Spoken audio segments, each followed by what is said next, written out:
Assalomu alaykum aziz kuzatuvchilar.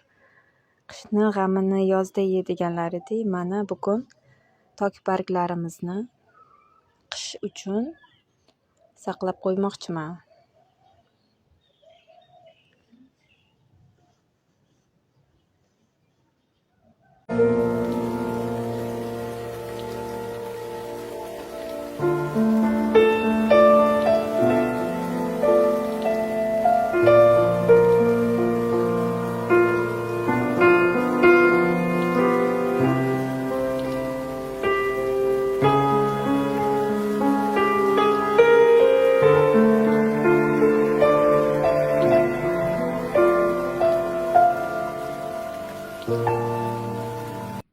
Mana aziz kuzatuvchilar, qish uchun tok barglarimizni yopib bo'ldik.